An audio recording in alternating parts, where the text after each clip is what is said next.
నమస్తే. Welcome to our channel. నేను రవీంద్ర బాబు. రాజకీయాల్లో విజయం, సక్సెస్ ఎంత వేగంగా వస్తుందో పతనం కూడా అంతే అనూహ్యంగా ఎదురవుతుంది. 2019లో 151 సీట్లతో సునామీ సృష్టించినటువంటి ఒక పార్టీ నేత 2024 నాటికి కేవలం 11 సీట్లకే పరిమితం కావటం వెనక ఉన్న అసలు కారణాలేంటి? అయితే అసలు ప్రశ్న ఇది కాదు. ప్రశ్న ఏంటంటే, YS Jaganmohan Reddy political career ఇక్కడతో ముగిసిపోయినట్టేనా? నేను అనటంలే, ముగిసిపోయినట్టేనా, లేక ఇది మరో భారీ కమ్బ్యాక్కి గ్రౌండ్ ప్రిపరేషనా? ఓటమి తర్వాత సైలెంట్గా ఉన్నటువంటి వైఎస్ఆర్సీపీ ఎలాంటి పొలిటికల్ రీఇన్వెన్షన్స్కి సిద్ధమవుతుంది? ఈరోజు ఈ వీడియోలో డేటా, పొలిటికల్ సైకాలజీ ప్రతిపాదికన పూర్తి రియాలిటీతో విశ్లేషణ చేసే ప్రయత్నం చేద్దాం. పార్టీలకి అతీతంగా 40% ఓట్ బ్యాంక్ మ్యాజిక్ అంటే ఓట్ షేర్ అనాలిసిస్. 2024 ఎన్నికల ఫలితాలను పైపైన చూస్తే వైఎస్ఆర్సీపీ ఘోరంగా ఓడిపోయినట్టు అనిపిస్తుంది. కానీ అంకెలని లోతుగా విశ్లేషిస్తే ఒక ఆసక్తికరమైన నిజం ఉంది. ఎస్, అసెంబ్లీ ఎన్నికల్లో వైఎస్ఆర్సీపీ సాధించినటువంటి share, it is a fact, 39.3%. అంటే దాదాపుగా 40%. అంటే దాదాపుగా 1,30,00,000 మంది ఓటర్లు ఆ ఎలక్షన్ నాటికి వైఎస్ఆర్సీపీ వెంటే ఉన్నారు అనేది fact. It's a fact whether you accept it or not. రాజకీయాల్లో 40% ఓట్ షేర్ ఉందంటే ఆ పార్టీ తుడిసికి పట్టుకుపోయినట్టు కాదు. ఇది కూడా వాస్తవమే. కోర్ క్యాడర్, హార్డ్ కోర్ లాయలిస్టులు, సంక్షేమ పథకాల లబ్ధిదారులు ఇప్పటికీ మరి ఆ పార్టీ వైపు పటిష్టంగా ఉన్నారు అనేది కూడా వాస్తవం. అంటే ఈ రోజుకున్నారో లేదో తెలియదు, అది వేరే విషయం. అయితే అంత షేరు ఉండి కూడా 11 సీట్లకు ఎందుకు పరిమితం అయ్యారు? ఇక్కడ ప్రశ్న ఇది. కూటమి ఉన్నటువంటి వ్యూహాత్మక మాస్టర్ స్ట్రోక్ మరియు వైఎస్ఆర్సీపీ సైకలాజికల్ మిస్కాలిక్యులేషన్ అనేది రీజన్. ఇక్కడ పాయింట్ 2024లో దెబ్బ కొట్టినటువంటి 4 ప్రధాన అంశాలు, వేర్ స్ట్రాటజీ ఫెయిల్డ్ అనేది నేను విశ్లేషణ చేస్తాను.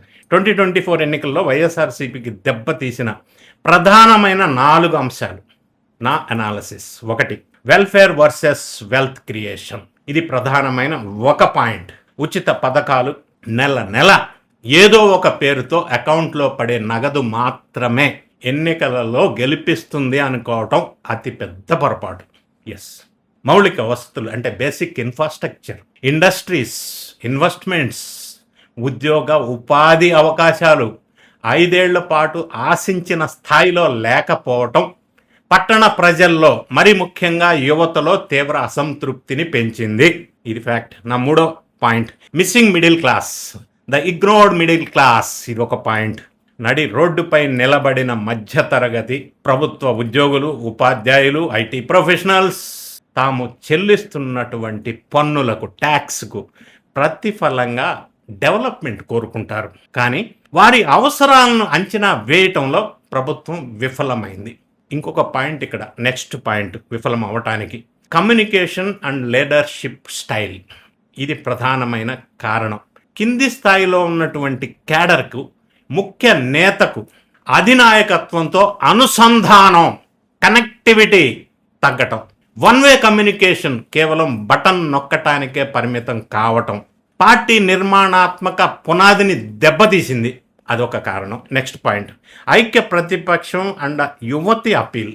ఇదొక కారణం. ఏంటంటే టీడీపీ, జనసేన, బీజేపీ పొత్తుతోటి ఓట్లు చీలకుండా ఉండటం ఒక ఎత్తు అయితే, సోషల్ మీడియా వేదికగా యువతలో వచ్చినటువంటి మార్పు, ఉద్యోగ అవకాశాలపై కూటమి ఇచ్చినటువంటి భరోసా ప్రధానమైన నిర్ణయాత్మకమైన శక్తిగా మారింది అనేది కూడా ఖచ్చితంగా ఒక కారణం. కేవలం సంక్షేమమే కాకుండా 5 ఏళ్ల పాలనలో, వైఎస్ఆర్సీపీ పరిపాలించిన కాలంలో బ్యూరోక్రసీ, మరి ముఖ్యంగా పోలీసు వ్యవస్థలపై వచ్చినటువంటి రాజకీయ ఒత్తిళ్ల ఆరోపణలు ఉద్యోగ ఉపాధ్యాయ వర్గాల్లో తీవ్రమైన ప్రతికూల పరిస్థితిని ఏర్పాటు చేసింది. ఇక్కడ ప్రధానంగా ఒక అంశాన్ని మనం గుర్తుపెట్టుకోవాలి. కాంగ్రెస్ హిస్టరీతో పోలుస్తాను నేను ఇప్పుడు, హిస్టారికల్ ప్యారలల్ ఎలా ఉందో. ఒకప్పుడు దేశాన్నంతా వెళ్ళినటువంటి కాంగ్రెస్ పార్టీ ఓటమి తర్వాత క్రమంగా ఎలా బలహీనపడిందో, వైఎస్ఆర్సీపీ తగిన రీతిలో పునర్నిర్మాణం గనక చేసుకోకపోతే అదే పరిస్థితి ఎదురయ్యే అవకాశం ఉంది. ఒక ప్రొఫెషనల్గా నేను ఇది చెప్పగలను. అధికారుల ఒత్తిడి, ఐఏఎస్ ఐపీఎస్ వ్యవస్థల దుర్వినియోగం ఆరోపణలు కూడా మనం పరిగణలోకి తీసుకోవాలి. పాలనా సమయంలో వ్యవస్థల పైన, బ్యూరోక్రసీ, పోలీస్, రెవెన్యూ అన్ని అధికారుల పైన పెట్టినటువంటి రాజకీయ ఒత్తిడి వల్ల సాధారణ అధికారులు, ఉద్యోగుల్లో తీవ్ర అసంతృప్తికి కారణమైంది. ఇది ఓటింగ్పై ప్రభావం చూపింది. ఇక్కడ ఇంకొక పాయింట్ ఏంటంటే ఓటర్ సైకాలజీ. గెలిచే టీంని మార్చరు, విన్నింగ్ టీం ఫార్ములా అంటారు దీన్ని. ఇక 2029లో ప్రజల మైండ్ సెట్ ఎలా ఉండబోతుంది?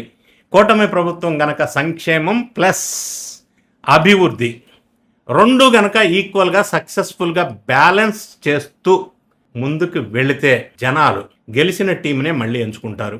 They won't change the winning team. People will not change the winning team. దాన్ని బ్రేక్ చేయటం వైఎస్ఆర్సీపీకి ఒక హెర్క్యూలియస్ టాస్క్ అని చెప్పవచ్చు. తర్వాత the road to come back, reinvention formula, blue print అనేది మనం ఒకసారి ఆలోచించినట్టయితే చరిత్ర మనకి ఒక విషయం చరిత్ర పరిశీలిస్తే అర్థమవుతుంది. పటిష్టమైన రీఇన్వెన్షన్ ఉంటే ఏ పార్టీకైనా, ఏ రాజకీయ నాయకుడికైనా మళ్ళీ అధికారంలోకి రావచ్చు. పూర్తిగా పోయింది అని ఏ పార్టీని మనం చెప్పలేము. వైఎస్ జగన్ మళ్ళీ రేసులోకి రావాలంటే ప్రధానమైన కీలకమైన మార్పులు అనివార్యం. అవేంటో కూడా నేను వివరించే ప్రయత్నం చేస్తా నాకున్న నాలెడ్జ్ మేరకు. చేంజింగ్ ద నేరేటివ్ని చేంజ్ చేసుకోవాలి. కేవలం సంక్షేమం అనే బ్రాండ్ నుంచి నిష్క్రమించి సంక్షేమం ప్లస్ సంపద సృష్టి, జాబ్స్ అండ్ ఇన్ఫ్రాస్ట్రక్చర్ అనే కొత్త విజన్ని ప్రజలకి తీసుకెళ్ళాలి, దగ్గర అవ్వాలి. రెండో పాయింట్, క్యాడర్ రీస్ట్రక్చరింగ్ చేయాలి. Party restructuring. క్షేత్రస్థాయిలో కార్యకర్తలకు గుర్తింపు ఇవ్వాలి. ద్వితీయ శ్రేణి నాయకత్వాన్ని సపోర్ట్ చేయాలా, ప్రోత్సహించాలా. పార్టీలో ప్రజాస్వామ్య వాతావరణాన్ని పెంచాలి. ఇవన్నీ చేయాలా. ప్రజలకి నాయకులకి మధ్య కనెక్ట్ ఏర్పరచాలా. ఇంకొక పాయింట్, యువత ఉద్యోగుల మనసును ఎలా గెలవాలనే పాయింట్ కూడా ఉంది. కేవలం సోషల్ మీడియాకే పరిమితమే కాకుండా పట్టణ ప్రాంతాల్లో ఉద్యోగ వర్గాల్లో పోగొట్టుకున్నటువంటి నమ్మకాన్ని తిరిగి నిర్మించుకునే స్పష్టమైన పాలసీ లేదా రోడ్ మ్యాప్ మళ్ళీ వైఎస్ఆర్సీపీ ఆలోచన చేయవలసిన అవసరం ఉంది. ఇవన్నీ ఎందుకు చెప్తున్నా అంటే, చరిత్రను గమనించినట్టయితే కాంగ్రెస్ లాంటి జాతీయ పార్టీ కూడా సమయానుకూలంగా మారకపోవటం వల్లే ప్రాంతీయంగా దెబ్బతింది. వైఎస్ఆర్సీపీ కూడా రూట్ కనుక మార్చకపోతే అదే ప్రమాదం జరిగే అవకాశం ఉంటుంది ఏ పార్టీకైనా, ఏ నాయకుడికైనా. పైగా యాడింగ్ టు దిస్, కూటమి ప్రభుత్వం కనుక పథకాలను, ఉద్యోగులను, కమిట్మెంట్స్ని సరిగా డెలివరీ చేస్తే గెలిచే టీంని జనాలు మార్చకపోవచ్చు.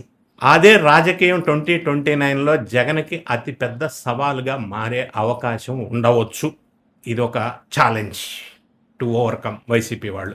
సో ఫ్రెండ్స్, రాజకీయాల్లో నేను చెప్పేది ఏంటంటే ఎవరు శాశ్వత శత్రువులు కారు, అలాగే ఎవరు శాశ్వత విజేతలు కూడా కారు. పవర్ అనేది ప్రజలు ఇచ్చే తాత్కాలిక బాధ్యత మాత్రమే. దీనికి ఎగ్జాంపుల్ చెప్తా. 1995లో ఉమ్మడి ఏపీలో అప్పట్లో ఘోరంగా ఓడిపోయినటువంటి కాంగ్రెస్ పార్టీ 2004లో వైఎస్ రాజశేఖర రెడ్డి ఆధ్వర్యంలో అధికారంలోకి వచ్చిన విషయం మనం మర్చిపోకూడదు. ఇప్పుడు వైసీపీ ముందున్నటువంటి కొండంత సవాల్స్, ఛాలెంజెస్, ఒకవైపు బలమైనటువంటి అధికార కూటమి, మరొక వైపు పార్టీని సమూలంగా పునర్నిర్మించుకోవలసినటువంటి బాధ్యత. వైఎస్ జగన్ తన పొలిటికల్ వ్యూహాల్ని మార్చుకొని ఇటువంటి ప్రజలకి ఆకాంక్షలకి అనుగుణంగా రీఇన్వెంట్ కాగలరా? ఇది బిగ్ క్వశ్చన్. అది మనం చెప్పలేం, వారే చెప్పాలా. లేదా అధికార కూటమి తన అభివృద్ధి మంత్రంతో ప్రతిపక్షాలకి అవకాశం ఇవ్వకుండా కూడా చేయవచ్చు. It may also happen. So దీనిపై మీ అభిప్రాయం ఏంటి? వైసీపీ కమ్బ్యాక్ అనేది సాధ్యమేనా? మీ అభిప్రాయాన్ని, మీ కామెంట్ సెక్షన్లో తెలియజేయండి. పార్టీలకి అతీతంగా నేను చేసిన ప్రొఫెషనల్ పొలిటికల్ అనాలిసిస్ మీకు నచ్చినట్టయితే మీ ఫ్రెండ్స్కి షేర్ చేయండి. ఛానల్ సబ్స్క్రైబ్ చేసుకోండి, లైక్ బటన్ నొక్కండి. Thank you so much for watching this video.